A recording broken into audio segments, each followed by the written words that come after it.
नमस्कार, मैं हूँ कविता उपाध्याय। आप है नमामि डिजिटल के साथ। हमारे साथ जाने माने वकील नरेंद्र अरोड़ा जी हैं, जो कि हमारे साथ जाने माने वकील नरेंद्र अरोड़ा जी हैं, जो कि पूरे देश भर के केसेस हैंडल करते हैं और करकरडूमा में इनका अपना चैम्बर है। आपको डिस्क्रिप्शन में नंबर भी हम प्रोवाइड कराएंगे। आपके कोई भी सवालात हो, आप इनसे बात कर सकते हैं, विजिट कर सकते हैं करकरडूमा में आकर। पूरा प्रॉपर हम एड्रेस भी देंगे। आपने डिजिटल फ्रॉड सुना है, स्कैम सुने हैं, अब लाइफ के भी स्कैम हो रहे हैं। पुरुषों को क्यों डर लग रहा है, क्यों नीले ड्रम की बात सब तरफ चल रही है, रिक्शे वाले, सब्जी वाले और हर क्लासेस में सिर्फ बात हो रही है नीले ड्रम की। पुरुषों की जिस तरह से आत्महत्याएं हो रही हैं, सीधा हम आज नरेंद्र जी से बात करेंगे।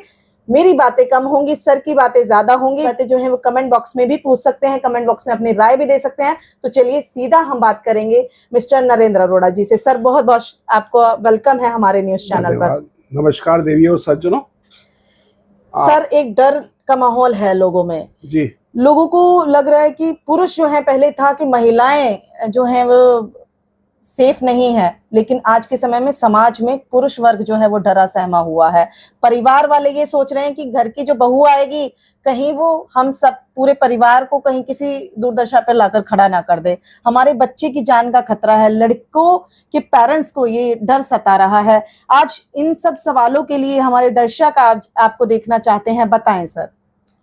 देखिए, इसमें सबसे बड़ी बात यह है कि मैं आपको बताना चाहूंगा कि आज के समय जो भी शादियां हो रही हैं या जो भी इनके रिश्ते, आप कहें कि लव मैरिज है, अफेक्शन मैरिज है या कोई लाइक मैरिज है, किसी प्रकार की मैरिजेस हो रही हैं, आज उसके अंदर परिपक्वता नहीं है, उन रिश्तों के अंदर परिपक्वता नहीं है। माँ बाप भी कहते हैं चलो अपने आप ही कर लेना, अपने आप ही ढूंढ लेना, बहुत सारी बातें करते हैं, लेकिन वो समाज जो है वो उस प्रकार से एक संगठित नहीं हो पाता जिस प्रकार से हो जाना चाहिए। विश्वास नहीं हो बन पा रहा आपस में। और पहले माँ बाप सोचा करते थे, रिश्ता ढूंढा करते थे, हर चीज़ को मिलाया करते थे, लेकिन आज शादियां सिर्फ एक कॉन्ट्रैक्ट मैरिज बनकर रह गई हैं। तो इन मैरिजेस का मकसद क्या है? क्या शादी एक व्यापार बन गया है? क्या शादी सिर्फ एक मतलब के लिए हो रही है? क्या शादी के लिए सिर्फ पैसों का आदान प्रदान या सामाजिक व्यवस्था देखी जाएगी, या देखा जाएगा कि मेरा स्टेटस क्या है, मुझे उससे क्या लाभ मिलेगा, मैं उसी से शादी करूंगा? ये तो एक किस्म की कॉन्ट्रैक्ट मैरिज हो गई। मैरिज ना होकर के ये सौदा हो गया। बिल्कुल। तो सौदेबाजी ना होकर के अगर इनको सही परिवार को पुराने तरीके से, जैसे हमारा धार्मिक हिंदू प्रवृत्ति का बताया जाता है, उस प्रकार से ही होते या उस प्रकार से ही रखा जाए तो ज्यादा बेहतर होगा। हमें पुरानी व्यवस्था वापस चाहिए। हमारे देश की जो पुरानी व्यवस्था थी, जिस प्रकार से सामाजिक संगठित हुआ करता था, रिश्ते गठबंधन हुआ करते थे, आखिर वही चीज को वापस लाना होगा। इस प्रकार की छिछोरेबाजी को रोकना ही होगा।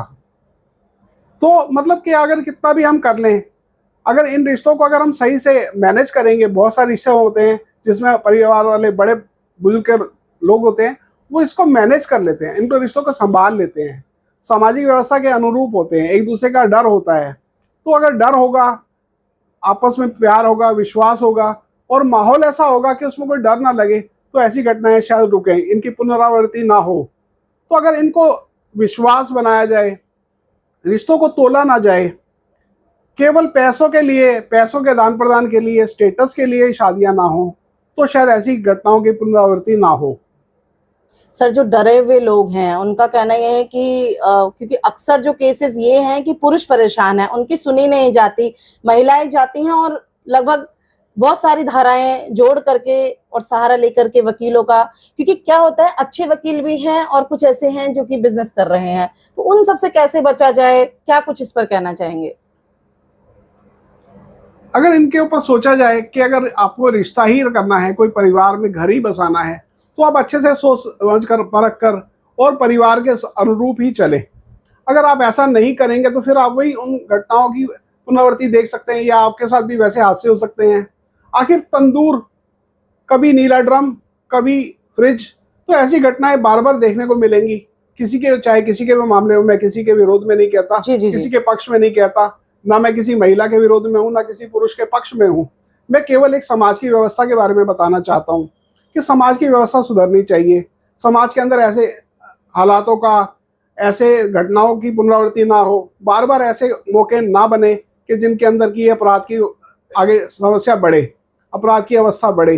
तो अपराध की अवस्था को रोकने के लिए, समाज की व्यवस्था को ठीक करने के लिए केवल सोच विचार ही नहीं करना होगा, बल्कि परिवारों को एक दूसरे को संभाल कर, एक दूसरे के साथ मिल कर ही चलना होगा, तभी ये परिवार और रिश्ते अच्छे परिवार से बन पाएंगे।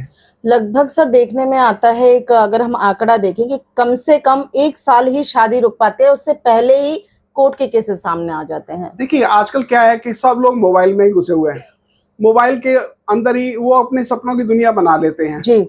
और फिर शादियां भी बचकाने प्यार की कर लेते हैं।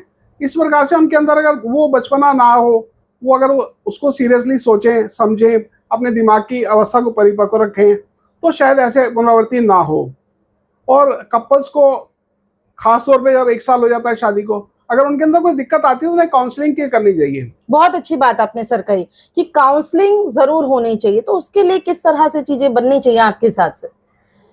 देखिए दिल्ली गवर्नमेंट ने DDRS एक संस्था है, उसके अंदर आप जा सकते हैं। दिल्ली मेडिसिन एंड काउंसलिंग में आप वहाँ पर बहुत सारे मध्यस्थ बैठे होते हैं, वो किसी का पक्ष नहीं लेकर के दोनों में परिवारों में काउंसलिंग कराने की कोशिश करते हैं। वहाँ पे आप एक एप्लीकेशन दे सकते हैं। मैं भी एक सर्टिफाइड मीडिएटर वहाँ DDRS से हूँ जी। तो अगर आप विभिन्न इलाकों में, अलग अलग एरिया में, अलग अलग जुरिडिक्शन के अंदर ऐसे सेंटर्स बने हुए हैं, तो वो लोग वहाँ जाके अपनी काउंसलिंग कर सकते हैं। और मेरा तो ये मानना है काउंसलिंग के लिए बड़े बूढ़े परिवार के लोगों को साथ में बिठाएं, आपस में बैठकर बातचीत करें। अगर नहीं सुलझता तो फिर आप अलग काउंसलिंग के सेंटर्स में जाएं, वहाँ वो बात करें। न्यायालय के केसेस में देखने में आ रहा है कि काफी हद तक बदलाव भी आ रहा है। इस साल 2025 की शुरुआत होते होते जिस तरह से सुभाष का मामला आया, बैंगलोर से इंजीनियर थे, उन्होंने अच्छे खासे तरीके से, हम लोग सब हैरान थे, एक पढ़ा लिखा वर्ग हैरान था कि कैसे हो गया ये सब। तो क्या वो मन की शांति और वो पीस भी जरूरी है लाइफ में, और किस तरह से हम उस सारी घटनाओं को रोक सकते हैं, इस तरह के हादसों को भी रोक सकते हैं? एक बार कहते हैं कि पीस इज विद इन। अगर आपके अंदर शांति नहीं है तो फिर आपको शांति कहीं नहीं मिलेगी। जी।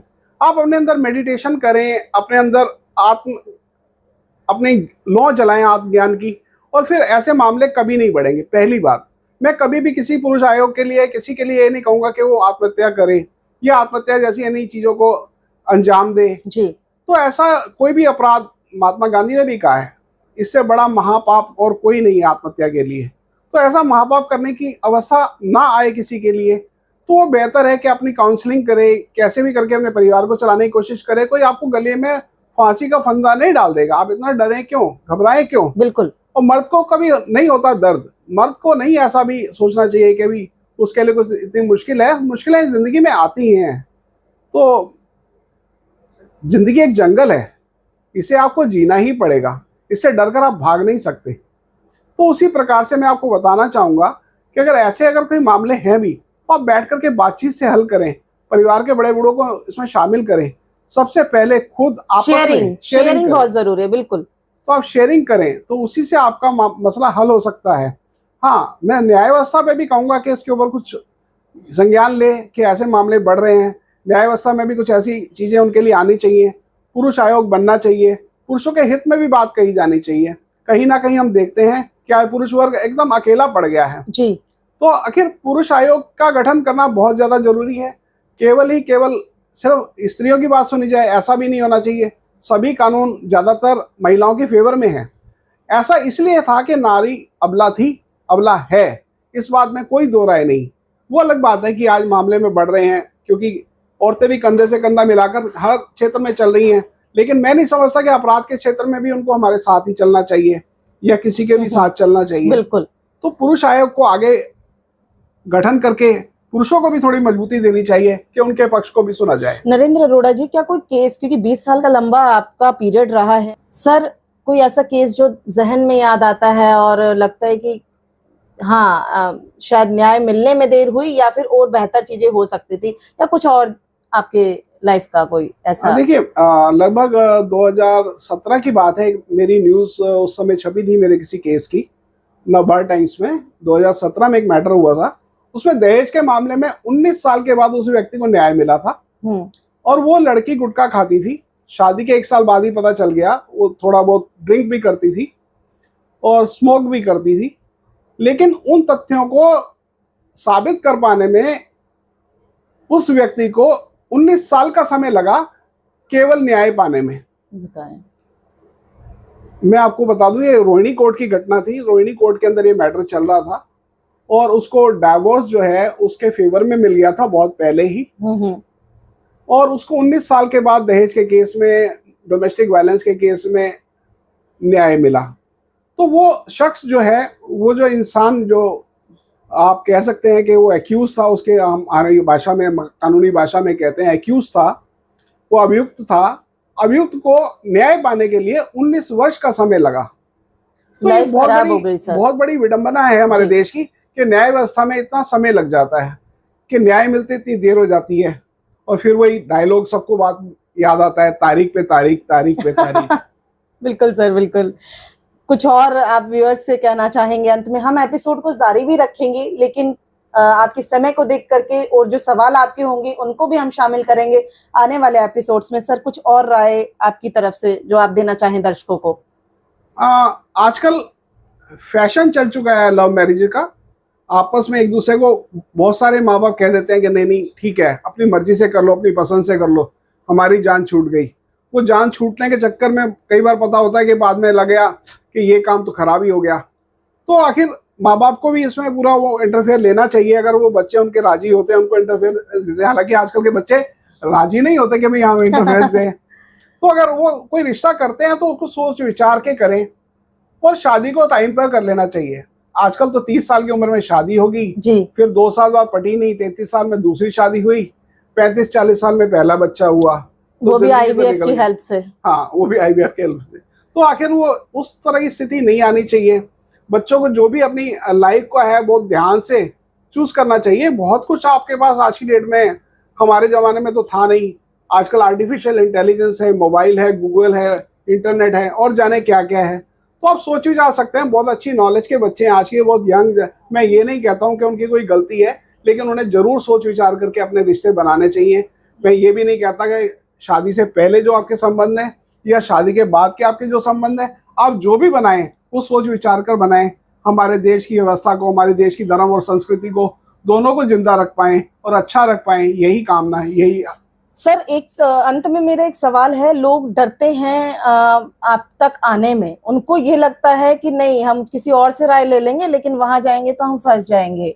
मतलब केस डालने से पहले भी क्या ऐसा संभव है कि आपके पास आ करके राय शुमारी की जाए, जानकारी ली जाए कि हम आगे किस तरह से, क्योंकि एक लंबे पीरियड को आपको झेलना होता है, मानसिक तौर से भी और फाइनेंशियली तौर से भी। तो क्या उस तरह की चीजें आप लोगों को सजेस्ट करेंगे इस मामले में?